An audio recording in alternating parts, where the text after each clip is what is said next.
विपरीत परिस्थितियों में सर्वजन हिताय सर्वजन सुखाय बजट है ये।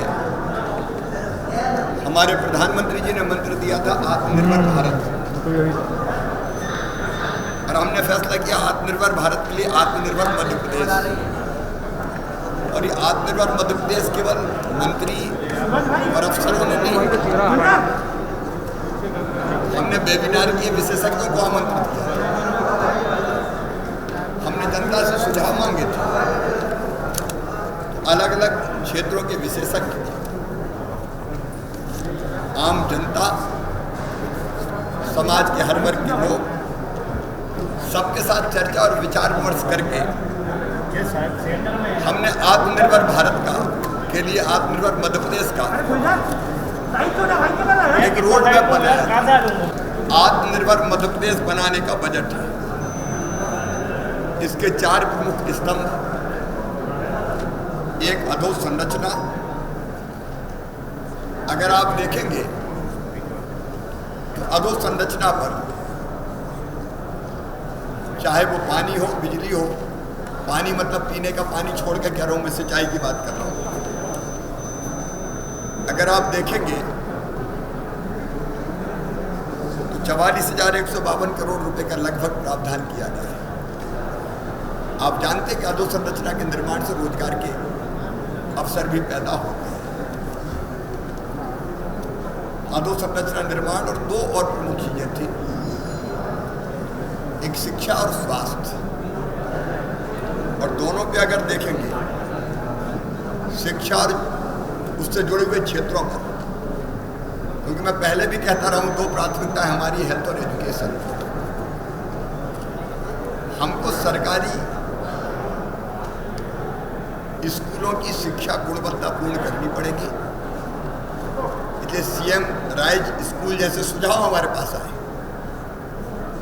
और शिक्षा क्षेत्र के लिए भी लगभग 40,958 करोड़ रुपए का प्रावधान मध्य प्रदेश में पहले कभी नहीं किया गया। और उसके साथ साथ हम 9 नए मेडिकल कॉलेज बना देना। ये अपने आप में स्वास्थ्य के क्षेत्र में काम करने के लिए केवल मेडिकल कॉलेज नहीं, हेल्थ सेक्टर में प्राइमरी और बुनियादी सुविधाओं के निर्माण के लिए पर्याप्त धनराशि की व्यवस्था की गई है। तो हेल्थ और एजुकेशन जो अछूता सा रहता था, उस पर हमने जोर दिया है। एक बड़ी बात और इस बजट में, पहले टर्म में हमने तय किया था कि बेहतर सड़कें बने। दूसरे टर्म में हमने तय किया था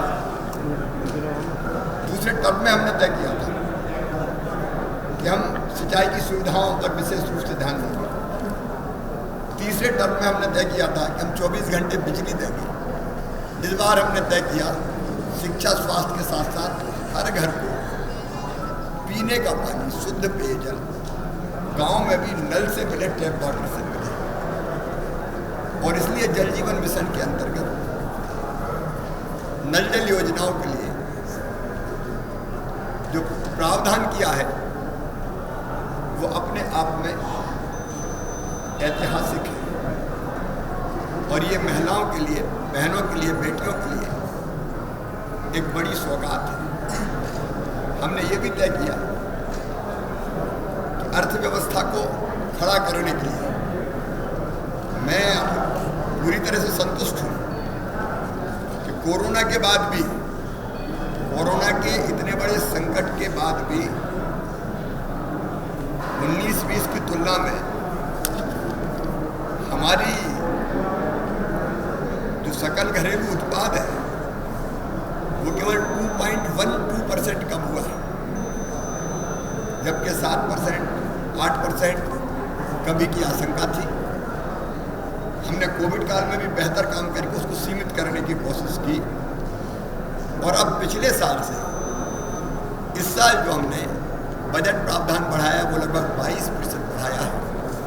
एक बहुत महत्वाकांक्षी लक्ष्य हमने उसके लिए रखा है भौतिक अधोसंरचना के अंतर्गत हमने मिशन निर्माण, मिशन ग्रामोदय और नगरोदय, पेयजल की बात अगर कर रहे हैं तो गांव के लिए भी, शहर के लिए भी, और ग्रामीण विकास और शहरी विकास के लिए हमने पर्याप्त प्रावधान रखा हुआ है जिससे हम ठीक ढंग से विकास कर सकें।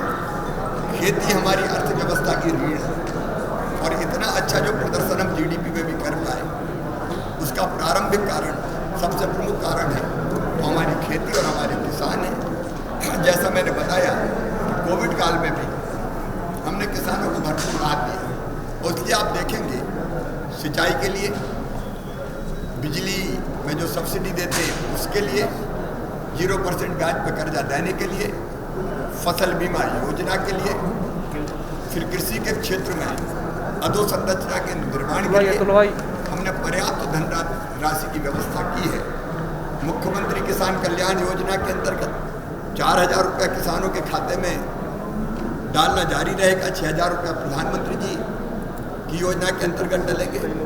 लेकिन उसके अतिरिक्त फसल बीमा योजना का जो भी जिम्मेदारी हमने जो सर्वे करवाया, जो भी राशि आएगी, इस साल भी 8,000 करोड़ से ज़्यादा है, उसके लिए हम अपना शेयर देके पर्याप्त प्रावधान हम कर रहे हैं।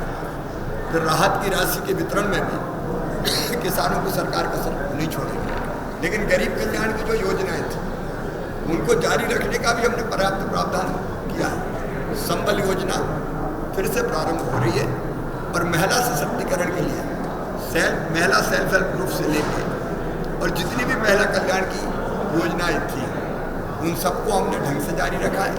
बच्चों की शिक्षा हो, स्वास्थ्य हो, महिला सशक्तिकरण हो, नौजवानों को रोजगार देना हो, रोजगार के लिए चाहे एमएसएमई का सेक्टर हो, स्वरोजगार की योजनाओं का हो, चाहे और अन्य क्षेत्र हो, उन सबको हमने पर्याप्त धनराशि आवंटित की है।